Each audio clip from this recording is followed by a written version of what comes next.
আসসালামু আলাইকুম। তুই কিচেনে সকলকে স্বাগতম। আপনাদের মাঝে নিয়ে আসলাম আবারও নতুন একটা রেসিপি। তুই কিচেন মানে নতুন এবং সুন্দর সুন্দর রেসিপি। আজকের রেসিপিটা শুধুমাত্র 1 কাপ ময়দা এবং একটা ডিম থাকলেই তৈরি করে ফেলতে পারবেন। চলুন তাহলে কথা না বাড়িয়ে রেসিপিটা শুরু করা যাক। আমার ভিডিওটা সম্পূর্ণ দেখার অনুরোধ রইল এবং লাইক, কমেন্ট, শেয়ার করে দেখার অনুরোধ রইল। প্রথমে একটা বাটিতে আমরা দিয়ে দেব 2 কাপ ময়দা। তারপর দিয়ে দেবো সামান্য লবণ এবং ময়দাটাকে আমি ভালো করে মিশিয়ে নিব। আপনারা দেখতেই পাচ্ছেন আমি হাত দিয়ে মিশিয়ে নিচ্ছি। তারপর একটা রুটির ডো তৈরি করে নেব নর্মাল পানি দিয়ে। দেখতে পাচ্ছেন একটু একটু পানি দিয়ে আমি একটা রুটির ডো তৈরি করে নিয়েছি। তারপর একটা রুটি বেলে নিচ্ছি। আপনারা দেখতে পাচ্ছেন একটু পাতলা এবং বলিও না, এরকম একটা রুটি করে নিচ্ছি। তারপর 4 কোণা দিয়ে আমি সুন্দরভাবে কেটে নিচ্ছি।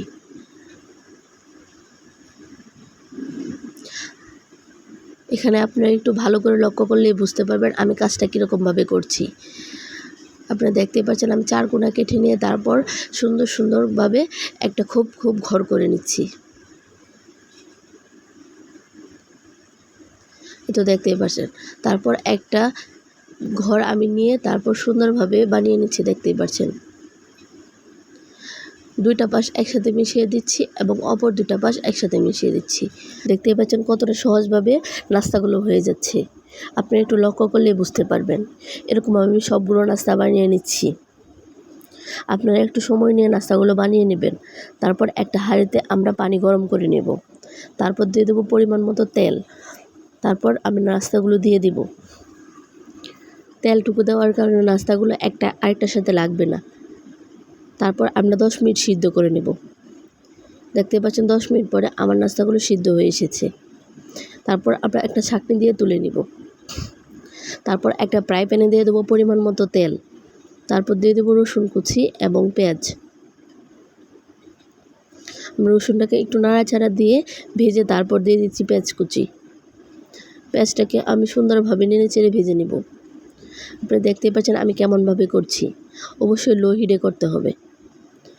তারপর পেঁয়াজটাকে আমি এক সাইড করে অপর পাশে দিয়ে দিচ্ছি হালকা লবণ এবং 2টা ডিম ভেঙে।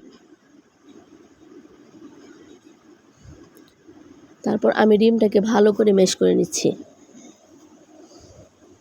তারপর দিয়ে দেব 1 কাপ পরিমাণ টমেটো কুচি। অবশ্যই এখানে টমেটো কুচিটা দেওয়ার চেষ্টা করবেন। তারপর সামান্য পানি দিয়ে দিব টমেটোটা সিদ্ধ হওয়ার জন্য। তারপর ডেকে আমি 5 মিনিট রান্না করব। 5 মিনিট পর দেখতে পাচ্ছেন আমার টমেটোটা গলে গিয়েছে এবং কতটা সুন্দর হয়েছে। এরপর ভালো করে নাড়াচাড়া করে দিচ্ছি। এরপর যে আমি সামান্য মরিচের গুঁড়া এবং হলুদের গুঁড়া দিয়ে দিচ্ছি। তারপর আমি আবারও ভালো করে নেড়েচেড়ে দিচ্ছি। তারপর দিয়ে দিচ্ছি একটা ম্যাগি মশলা। আপনি যে কোনো নুডলসের মশলা দিয়ে দিতে পারবেন, তাহলে সুন্দর একটা ফ্লেভার আসবে এবং খেতে মজা হবে। তারপর দিয়ে দিব নাস্তাগুলো। তারপর সবগুলো একসাথে সুন্দরভাবে মিশিয়ে নিব। আপনি দেখতে পাচ্ছেন সুন্দরভাবে মিশিয়ে নিয়েছি। এ পর্যায়ে সামান্য পানি দিয়ে দেব। নাস্তাগুলো যে পানি দিয়ে সিদ্ধ করেছি অবশ্যই সেই পানিটা দিবেন, তাহলে টেস্টটা সুন্দর আসবে। তারপর নাড়াচাড়া দিয়ে সামান্য লবণ দিয়ে দেব। লবণ দিয়ে আবারও নাড়াচাড়া দিয়ে 5 মিনিট ঢেকে রান্না করব। তাহলে মশলাটা সুন্দরভাবে নাস্তাটার ভিতরে ঢুকবে। আপনারা দেখতেই পাচ্ছেন 5 মিনিট পরে আমার নাস্তাটা থেকে সবটা পানি শুষে এসেছে।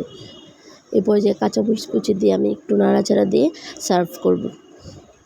এই নাস্তাটা গরম গরম খেতে অসাধারণ লাগে। অবশ্যই বাসায় একবার ট্রাই করবেন। এরকম বিকালের নাস্তা হলে আর কি লাগে। বাচ্চা থেকে বুড়ো সবার পছন্দের নাস্তায় তালিকায় এই নাস্তাটা থাকবে। কম উপকরণ দিয়ে সুন্দরভাবে এই নাস্তাটা তৈরি করা যায়। আমার ভিডিওটা না টেনে সম্পূর্ণ দেখার জন্য ধন্যবাদ এবং লাইক, কমেন্ট, শেয়ার করে দেখার অনুরোধ রইল। এরকম নতুন আরও রেসিপি পেতে সাবস্ক্রাইব করে দেখার অনুরোধ রইল।